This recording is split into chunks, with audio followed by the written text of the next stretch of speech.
इन दिनों वक्फ बोर्ड काफी चर्चा में है। भोपाल लोकसभा सीट से भारतीय जनता पार्टी की सांसद प्रज्ञा ठाकुर ने कहा, वक्फ बोर्ड है तो सनातन बोर्ड क्यों नहीं, क्योंकि हमारे सनातनी देवताओं के मंदिर ट्रस्ट बन गए हैं और फिर वे सरकार के हाथों में चले जाते हैं। अब वे इससे मुक्त हो और मंदिरों और मठों में जो दान आता है उसका उपयोग हिंदू के विकास में और सनातन धर्म की उन्नति में होना चाहिए। इसलिए जरूरत पड़ने पर सनातन बोर्ड का गठन किया जाना चाहिए। आपको बता दें कि देश में सेना और रेलवे के बाद सबसे बड़ा जमीन मालिक वक्फ बोर्ड है। क्या आपको पता है कि कैसे काम करता है ये वक्फ बोर्ड और कैसे वक्फ बोर्ड की संपत्ति लगातार बढ़ती जा रही है? आपको बताएं कि वक्फ बोर्ड का गठन साल 1964 में भारत सरकार ने वक्फ कानून 1954 के अधीन किया था। इस्लाम में अल्लाह के लिए किया गया दान वक्फ कहलाता है। एक संपत्ति जो एक बार अल्लाह को समर्पित हो जाती है वो हमेशा के लिए वक्फ के रूप में बनी रहती है। वक्फ बोर्ड के नियमों के अनुसार कोई भी संपत्ति जो लंबे समय से इस्लामिक मजहब के काम में इस्तेमाल हो रही है तो उसे भी वक्फ माना जाता है। वक्फ बोर्ड किसी की भी संपत्ति को, चाहे वह निजी हो, सोसाइटी की हो या फिर किसी भी ट्रस्ट की हो, उसे अपनी संपत्ति घोषित कर सकता है। वक्फ पूर्ण रूप से एक मजहबी संस्था है जिसके कुछ कार्यों में भू माफियाओं की प्रवृत्ति दिखाई देती है। कुछ उदाहरणों से हम आपको समझाते हैं। साल 2009 में रातों रात दिल्ली के एक फ्लाईओवर के ऊपर मस्जिद का निर्माण कर दिया जाता है और जब ये मामला सर्वोच्च न्यायालय के सामने आता है, जिस पर सर्वोच्च न्यायालय के आदेश के अनुसार सार्वजनिक स्थान पर कोई धार्मिक निर्माण नहीं होगा, लेकिन वक्फ बोर्ड सर्वोच्च न्यायालय के आदेश का उल्लंघन करता है और दिल्ली के फ्लाईओवर के ऊपर बनी मस्जिद 2010 में पंजीकृत पाई जाती है। दूसरा मजेदार उदाहरण, 2018 में यूपी सुन्नी वक्फ बोर्ड के कोर्ट में दावा किया कि ताजमहल को शाहजहां ने वक्फ बोर्ड के नाम कर दिया था, जिस पर कोर्ट ने कहा था कि पहले शाहजहां के सिग्नेचर लेकर आए। दुख की बात है कि वक्फ बोर्ड ने भगवान की नगरी को भी नहीं छोड़ा। गुजरात में भगवान श्री कृष्ण की नगरी द्वारका में सुन्नी वक्फ बोर्ड ने अपना दावा जताया। इसी तरह से एक और उदाहरण है राजस्थान सरकार की जमीन का, जहां रातों रात चार दीवारी खड़ी कर दी जाती है और वक्फ उस जमीन को वक्फ बोर्ड के नाम पर पंजीकृत कर देता है।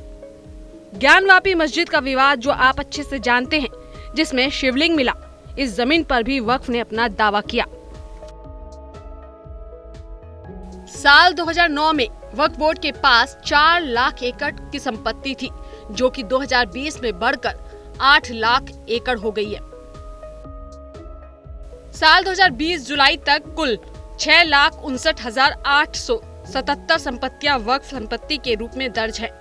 राज्यों के वक्फ बोर्ड में पश्चिम बंगाल में 80,000, कर्नाटक तमिलनाडु में 53,000, महाराष्ट्र में 20,000 और हरियाणा में 22 तो गुजरात में 21,000 वक्फ संपत्तियां हैं। यूपी में वक्फ के पास 1.5 लाख से ज्यादा संपत्तियां हैं। दिल्ली में वक्फ संपत्ति के वर्तमान मूल्य का अनुमान 6,000 करोड़ रुपए से अधिक है, जिसमें देश भर की करीब 8 लाख जमीन है।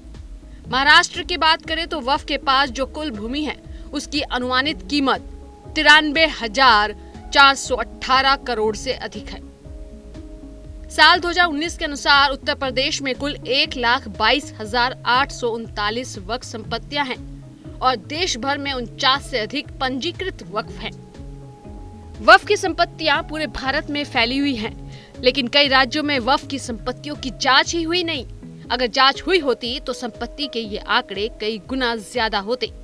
यही नहीं, वक्फ ने इतनी ज्यादा संपत्तियों पर अपना कब्जा कर लिया है कि वो खुद इन संपत्तियों की देख रेख तक नहीं कर पा रहा।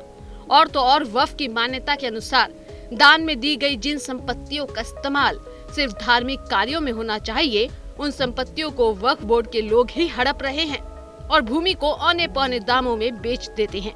जिस भूमि का इस्तेमाल धार्मिक स्कूल चलाने, कब्रिस्तान बनाने, मस्जिद बनाने या फिर शेल्टर होम बनाने के लिए होना चाहिए, उन संपत्तियों को वक्फ बोर्ड आय बढ़ाने के नाम पर कॉमर्शियल कॉम्प्लेक्स बनाने के लिए बिल्डरों को लीज पर दे देते हैं।